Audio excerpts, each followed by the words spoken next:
So what agenda are we going to talk about? Is it the self? Is it the doubt, depression, or the brain? As Daniel is going to be an expert on that.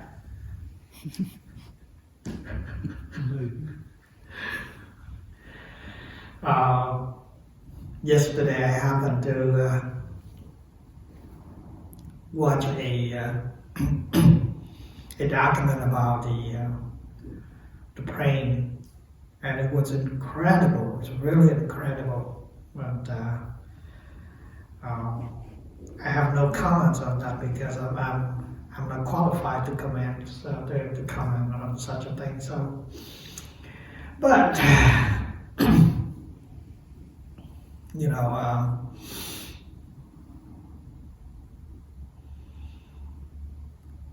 Externally,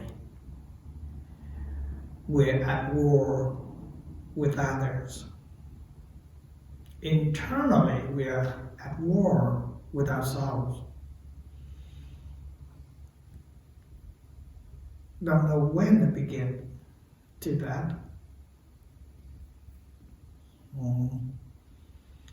Maybe since the mankind have become known to possess, I guess this is where the war started out.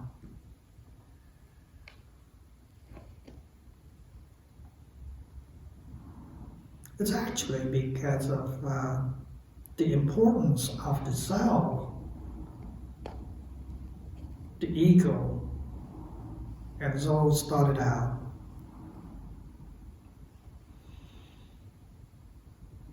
The self, the ego, has a tendency to be afraid of losing its identity, and therefore it tries to protect, to promote, to do whatever it can in order for the self, the ego, to exist. And in that process, in order for the existence come into being, there is fear. Fear of losing oneself. Fear of losing a house, a bank account, a partner,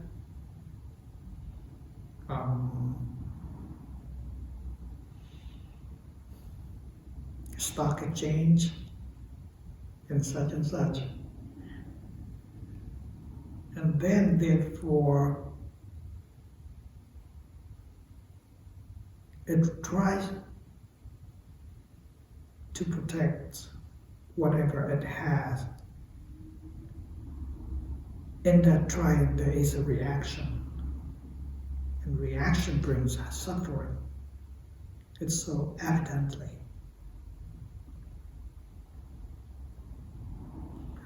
All of which the self has.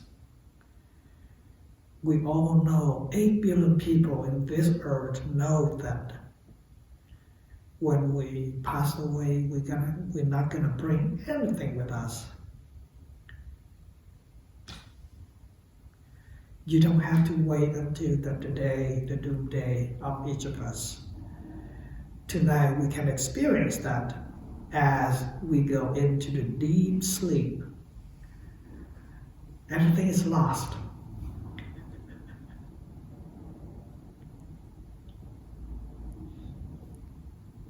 We all experience flying in the air. During the flight, you're looking down. You see that it's actually the earth, and the earth is hanging in nowhere in the middle of the space.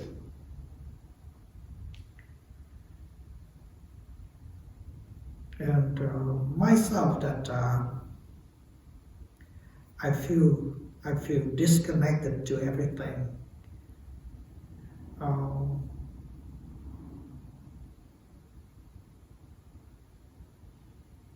It's so funny that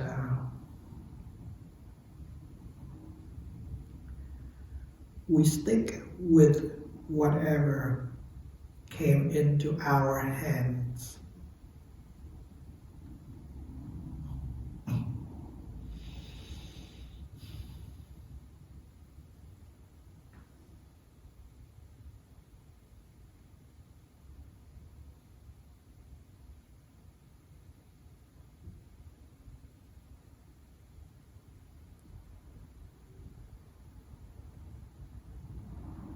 Sitting right here, we associate not to whatever that the Middle East crisis is having, but mentally we are still the same situation as what is happening over there because of the discontentment.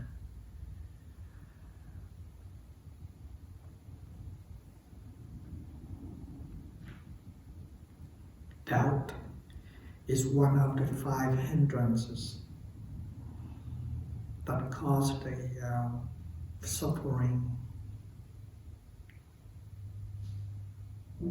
Depression is a mental factor that causes suffering.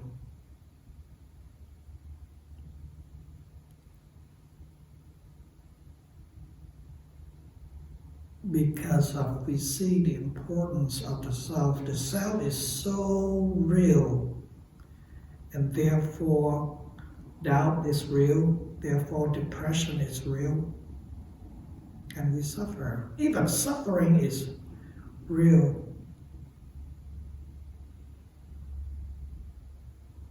But, step back a little bit. Look into the situation. We're going to say that it's all the play of the mind.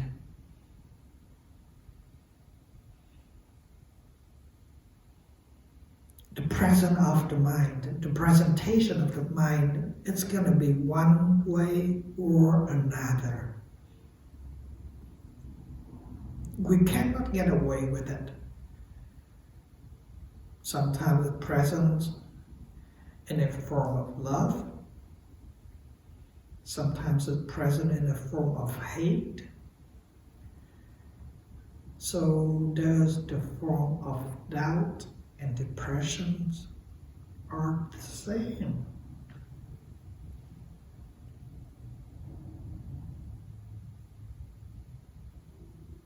Can we see that?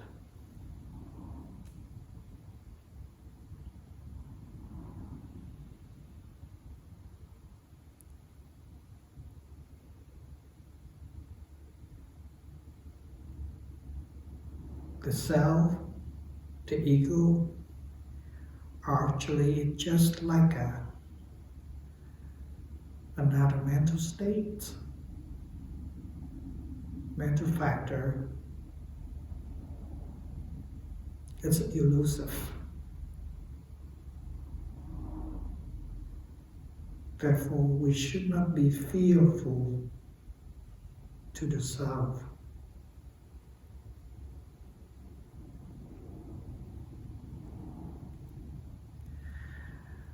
So we study meditation in order to understand the self, not to destroy the self. Because of, in order to exist, there must be a self. Earlier yesterday, that I was fixing something, and I used a folding ladder. When I finished it, I fold the ladder back. I didn't know that my thumb was in there, so it was really painful. As I watched the process, ouch! And then automatically, it's so quick that I have to unfold the ladders in order to free my thumbs, because it was really painful. So that is part of the self working. Another part of the self working is that when we thirsty, we drink. We're hungry, we eat, in order for the suspension of this body. And then we study to find out what the self is, and then a lot of slogans saying that no self, no problem, to destroy the self. No, it's not, because of the coexistence between space and matter, between consciousness and the mind, namely the self. It will be there, one way or another.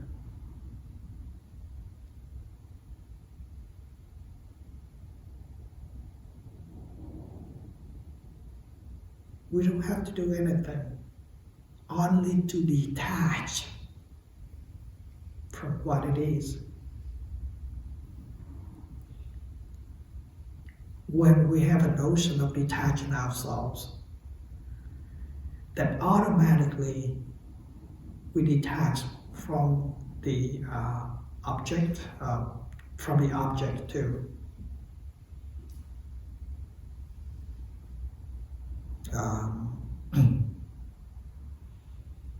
I remember I used to attach everything, almost everything. But as we look into ourselves to understand what's doubt, what is depression, then we begin to let it go little by little.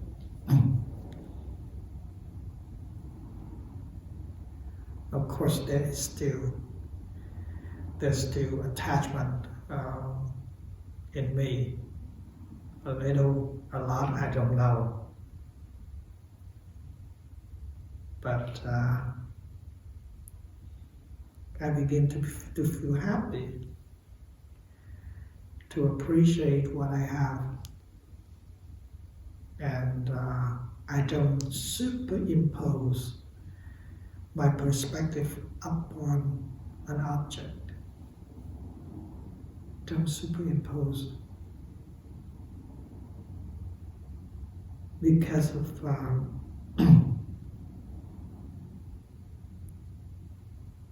earlier today that we have a chanting, and somehow I have a reaction because the abbot was chanting so slow that I become kind of reactive, there's a defilement in me. And then my reaction was that I tried to keep the tempo a little bit upbeating, and I saw that in myself. And then I keep saying that, my mind kept saying that, come on, it's so slow, I'm going to sleep. That is my expectation. And I impose my expectation upon an object.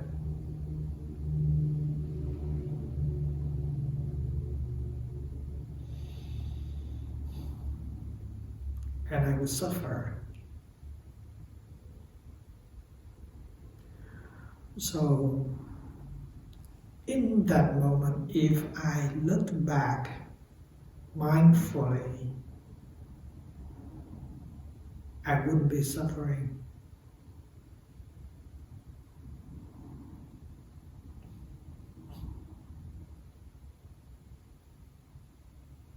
During that moment, the self is real.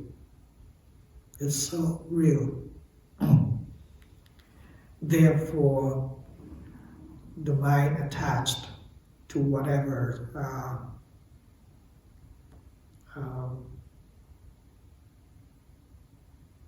the activities was going on.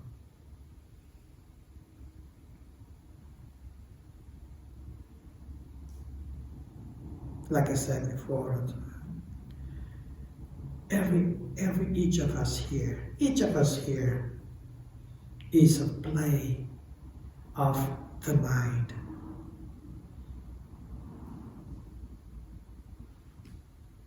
We present ourselves in a particular action,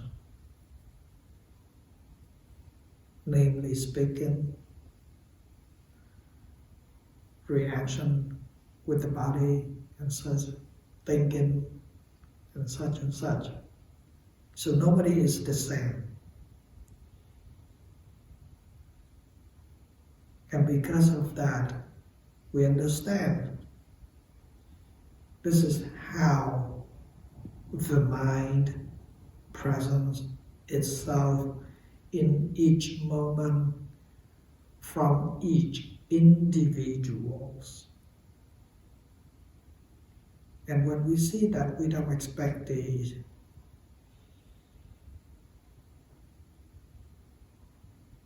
superimposing. Let it be. Let it be is the form of letting go. I remember the story of the Ajahn Brahm saying, before going into this story, we should understand that each of us is not perfect one way or another. Just like the Ajahn Brahm's example, the wall constructed by 100 bricks. If there is one bad or broken brick, we should not destroy the whole wall. And the same thing. Earlier you used the word tolerance. Yes, we tolerate and we content with other has. And we understand that toleration, and then we use the contention, then everything will be okay, because of sooner or later, remember that everything's going to change. Nothing that's going to stay put forever. So, if there is doubt, give it a chance to undoubt. If there's a depression, give it a chance to undo the depression.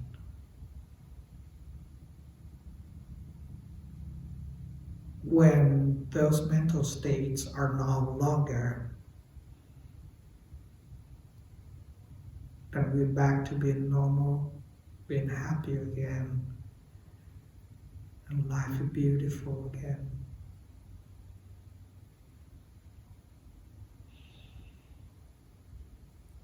Take it moment by moment. Especially pay attention, especially with the thinking process. Whatever we think, it has an inclination to what we wanted.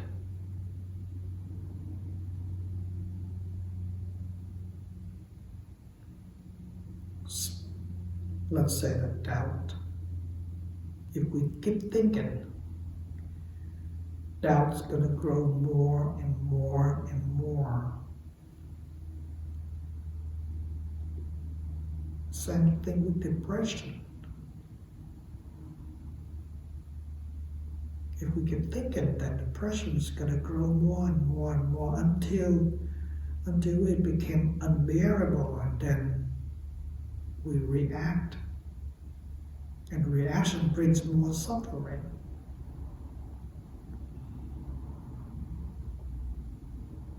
So that doesn't mean that you're gonna stay put with it if you cannot. And there is another alternative. There's always another alternative.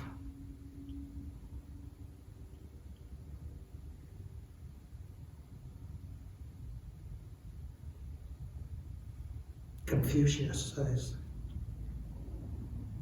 think twice, think 7 times before we talk, we speak. Same thing that when we do, we take our own consequences.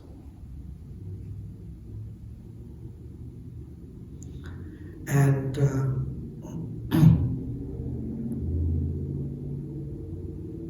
like I said earlier, that because we pay so importance to dissolve too much, and therefore everything becomes so organized, becomes so real.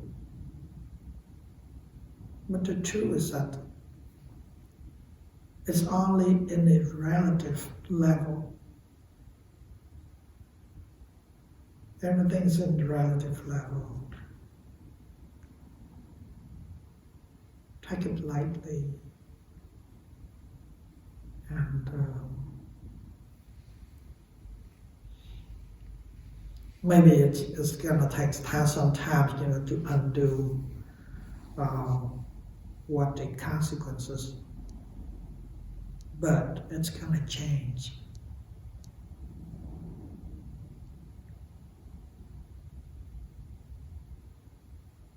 We all are a practitioner. A practitioner has only one thing, is that to observe without judgment, without attitude, without mental reaction.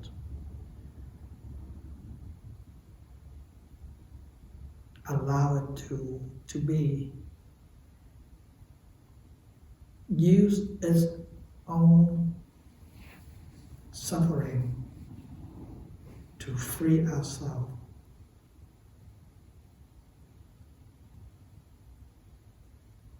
We should not be afraid, because everything is elusive. Everything.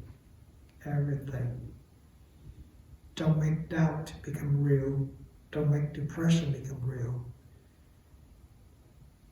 And we'll be okay.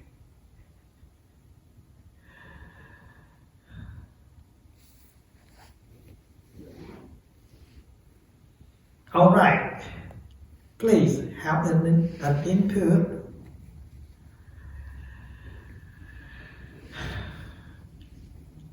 I know, Christy, you're going to have a lot of stories to tell, because of you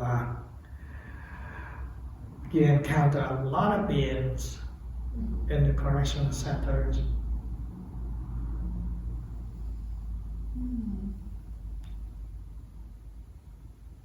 What about the correction centers? I do only a couple times a month, but I volunteer at the Kent jail.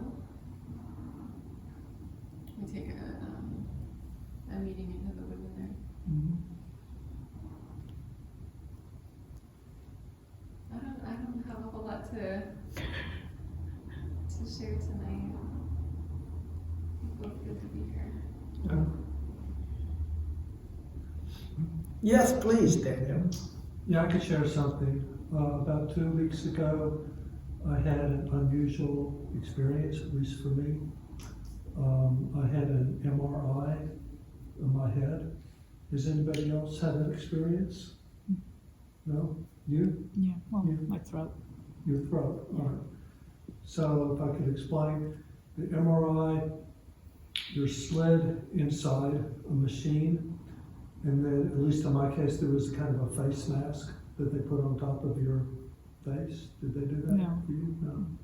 I guess it's different each time. Anyway, it was quite an experience because you're inside the machine. It's a very tight space. You just have maybe an inch or two around you, so it's very claustrophobic.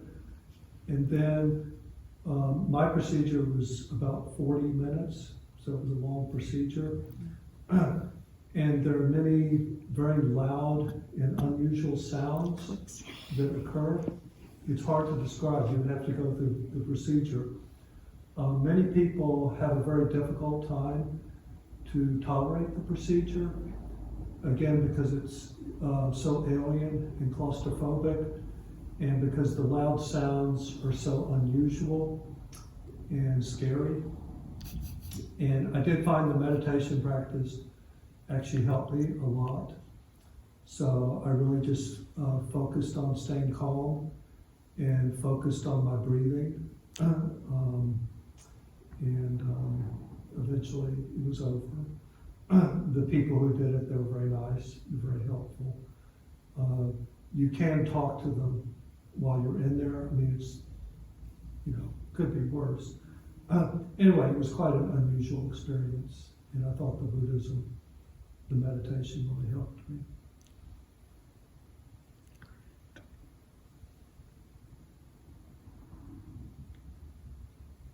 Just curious, when they put in there, did they have to put you in some kind of brace, or do you just lying in there? Yeah, you are in kind of a brace. So what they do, the sounds are extremely loud. There can be sounds well over 100 decibels in that machine. So what they do, they put a kind of earplug into your ear, but it's not an earplug yet like you would buy at the Walgreens or something. Did they do that for you or not? No. Yeah, this may have been a different, somewhat procedure than what you had. I don't know. For me, they put an earplug in, they jammed it in. I told them to jam it in. So they have a little metal rod that they poke in there. It has the earplug at the end. And then they have these giant earmuffs. These are not the earmuffs that you would see a contractor wear. They're part of the machine and they're just huge. And they squeeze in to the side of your head. And again, it's because the sounds are so loud. So you are kind of wedged in there. And then occasionally the machine shifts back and forth. It goes in or out. And again, it was a very alien experience. And I have talked to some other friends, and they said they couldn't take it. They had to get out of there. If you ever do get an MRI, I would kind of prepare yourself some. It's not a trivial procedure at all. Very interesting. Yeah. I think I had a CT scan, not an MRI. Yeah, see, it's very It was different. pretty fast. Yeah. So the CT scan, of course, uses radiation, uses X-rays. Right. The MRI uses a shifting magnetic field, and that's what makes all this noise. It's extremely noisy. And the sounds, they sound something like a spaceship or like an alien invasion or something. They're very weird being inside that machine. So you said that will you be able to focus on your breath on meditation? Yeah. So I focused on my breath, and then what I found was at one point, I mean, like I said, I was in there over 40 minutes because they would do a 3-minute segment and then a 5-minute segment, and they let me rest a little, and then a 6-minute segment and a 2-minute segment. And so on one of the segments, it was really funny because I was breathing, and then I kind of lost awareness, and then all of a sudden I took in a quick breath. And I said, wow, I took in a quick breath. I didn't even know I was going to do it, So I lost my control over my breathing in a way. And I didn't want to do that because you want to stay absolutely still. you don't want to move around any. If you move around, they're going to have to do it again. So you're going to be in there even longer. Yeah, you want to keep it absolutely still. And it is easy to move around if you're not careful, because you're just stuck there. You want to move around a little bit. A couple of weeks ago that I had my teeth cleaned, and during the process I have to open my mouth quite sometimes, and then it becomes uncontrolled that the muscles begins to have Spasm. spasm, and it goes on its own. I cannot control it. It just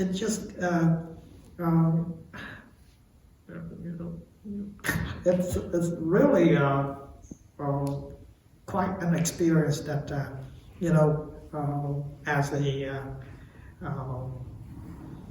practitioner, that I'm mindful in everything, every moment, and then they all under control and such as. But here, I'm mindful, but I cannot control it, and it keeps pulling, and it's really interesting. Something that beyond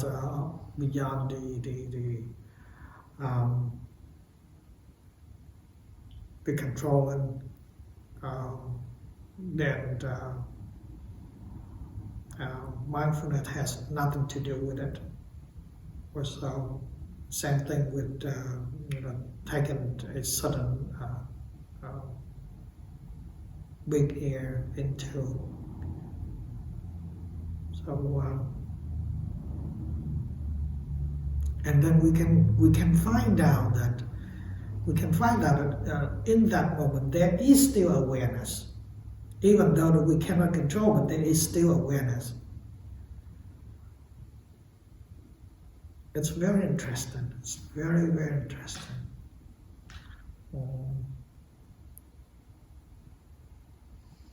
At my age, sometimes that the muscle in the body start acting involuntarily, and I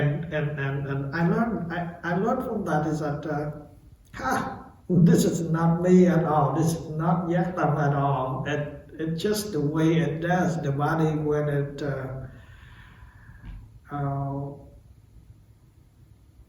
will do whatever it does, and such out of control, out of ownership. Yep.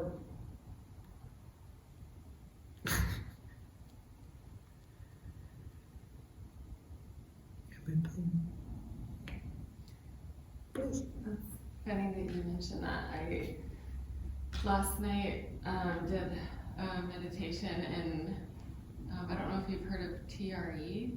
TRE. It's like traumatic release something. Anyway, you kind of get the body to shake a little bit from like being fatigued, and then the body just kind of will do its own thing, and it releases tension and trauma and things that are stored in the body. They can do it guided or on your own. Anyway, I've been experimenting with this and it is very interesting. But last night I was doing a meditation, and I kind of like the body just kind of wanted to like start moving, and like I was like doing I wasn't even like I wasn't in control at all, and I just like did this full on like dance thing for like 20 minutes. It was very cool, but it was just interesting that you just mentioned that, because the body kind of it knows how to be, Yes, It yes. doesn't need. Um, the monk that I knew, he experienced that in a violent way. Said that it shook him. How he was meditating on the bed, and it shook him so violent that from the bed he fell down on the ground, and unknowingly, out of his control, it's just the body that does it. My senior friend, he has the same experience, that he was fully aware, but he cannot control the movement of the body. It does on its own. It's very interesting, really interesting. So,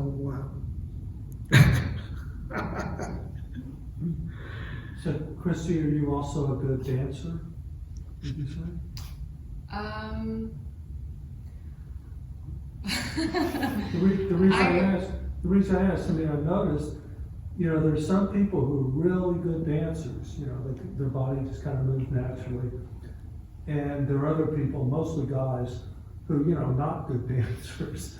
And they're just not natural, and they're kind of jerky and everything.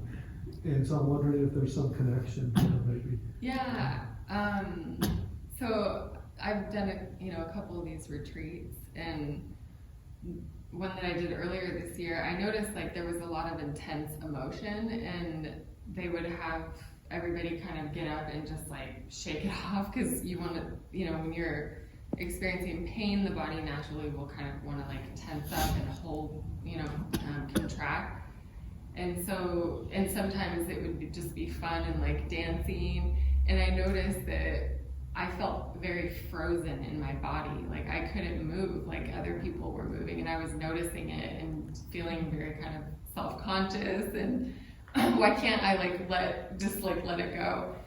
And then I've practiced with conscious movement. I don't know. So it's like incorporating the breathing, and you're really just like letting the body move how it wants to move, and kind of like how they say like dance in the kitchen, like when nobody's looking, to your favorite song, or it kind of feels like that. Or like a little kid, if you watch children move, they're so natural. They just will fling, and do however they want to move, and it's so like free. And then this last retreat I did, we did intuitive movement every day for like 40 minutes. And so it was like the first time in my life I've ever been able to like completely let go of the body. And I had so much fun. I felt like a little kid. It was so freeing, and the energy that it created was just immense. The joy, it was just like incredible. So I think I've been able to somehow like release in that a little bit, and just be in the body a little more.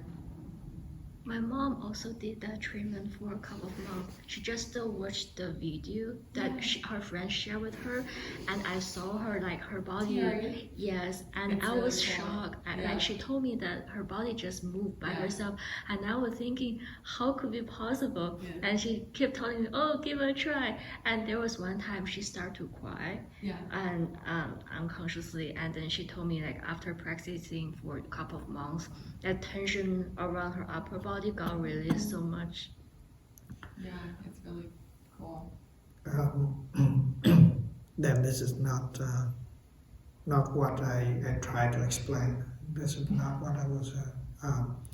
According to the Theravada tradition, is that four major elements in the body is that the earth, the water, the fire, and the air. And somehow, for example, that the element of air become predominant to the whole thing, then that air makes you move. And this one happened in the forest. the guy that he was into meditation so much that the element of earth came and he became frozen by himself. He could not move. He can talk, but he could not move at all. And finally people have to carry him into his room with the same position that he's had. Yeah, it's completely frozen. And in the Theravada tradition, is that they said it's an element of the earth that occupying the whole thing, and therefore you cannot move, and you become frozen. Like a mountain. Yeah. So it's very interesting. And the one that I try to explain is that sometimes you set your motions, and then the motion begins to move you freely, but actually there is an intention to it. But here I'm talking about no intention at all. It just completely because of you let go completely. I mean, there's nothing that your attention whatsoever. You just let go completely, and then some kind of energies that move you just makes you move in such a way you cannot explain it. And this is a different experience in meditation. Yeah.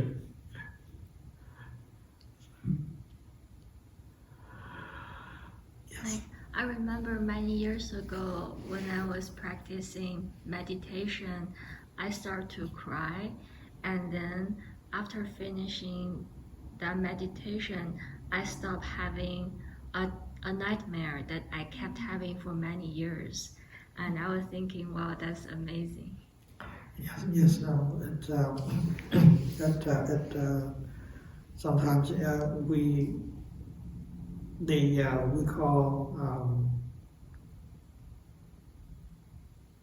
it.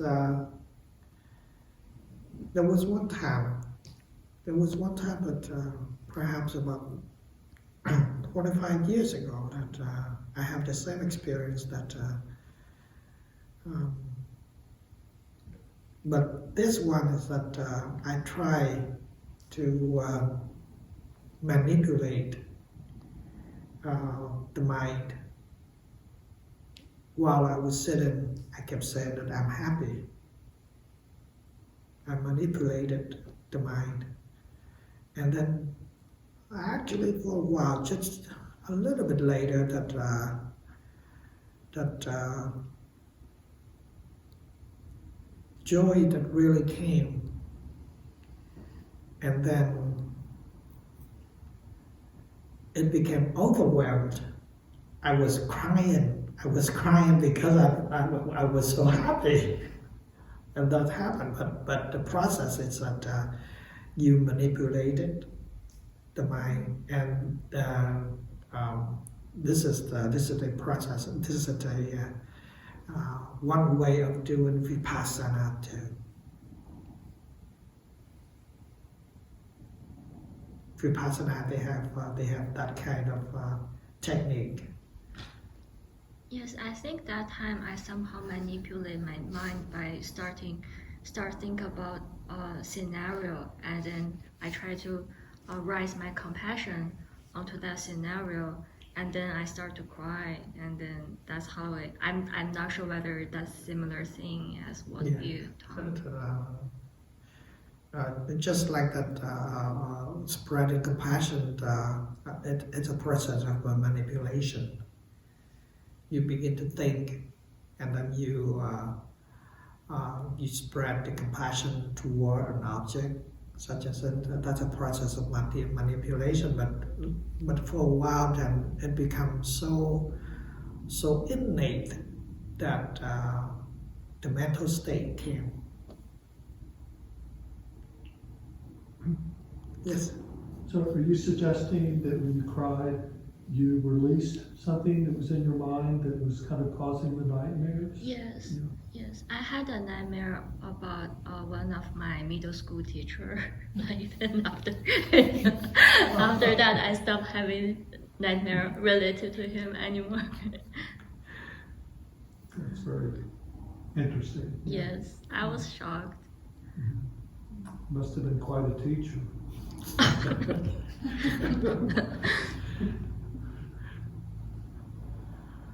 Anything else? Yes, Daniel. Yeah, maybe next time, or you could talk a little. You said you didn't want to comment on it, but you watched the video or the documentary about the brain, and apparently, I don't know, was there something in there that really related to the mind or to Buddhism that struck you? Or The main approach is that matter. How do you say matter that produces mind. Matter that produces mind, which is the brain that produces the mind. In that content, but in Buddhism, they say that mind is beyond the brain. In that documentary, the professors try to explain that this part of the brain is the creativity, artistical creativity. Part of the brain is that emotion, another part of the brain, and such and such. So he explained it everything. And in that explanation, it said it's clearly stated that the brain produces the mind. But this is an opposite that because of, as you understand that, let's say that an image going through the apparatus of the eyes, and then going to the back of the eyes, and then create it decodes something, and then it becomes a tiny electrical bursts between the synapses. How can that tiny bursts create an experience? That is the question. Just like that, when we are looking to each other, actually we experience in our brain. It's not you that appear out there. Is that right, Daniel? I really don't know, Tom. Yeah. Yes, your image is not out there. Your image is in the brain. And the tiny electrical bursts that between the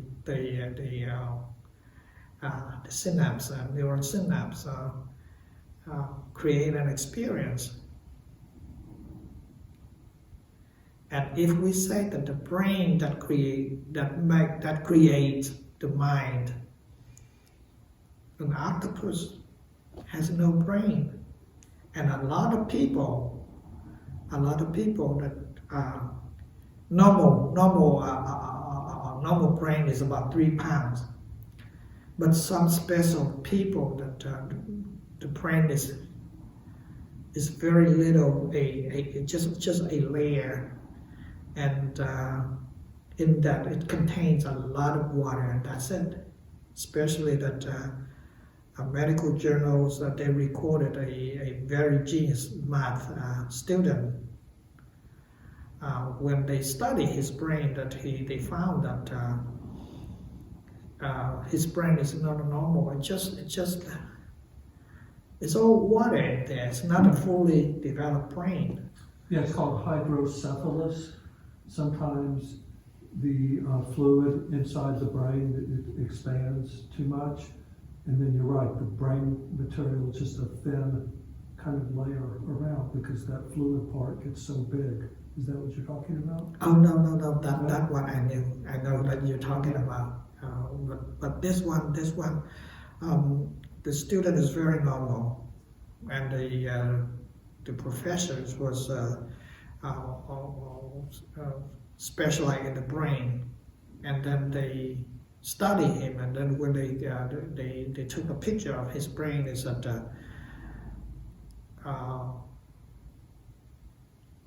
instead of a solid 3-pound brains,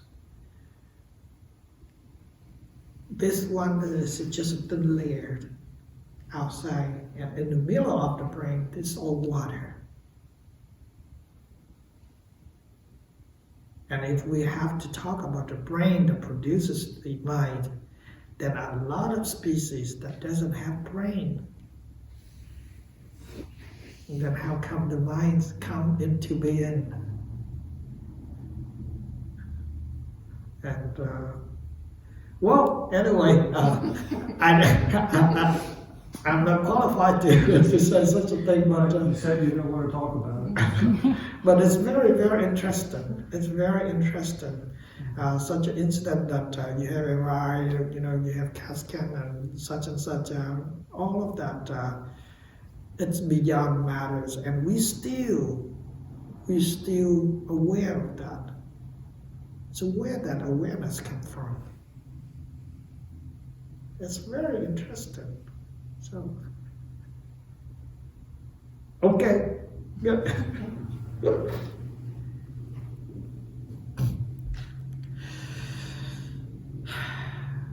We study to be free. Actually, to become non-attached. That is the proper word. We don't have to get rid of anything because everything is part of us. When we understand that, we become free. Thank you.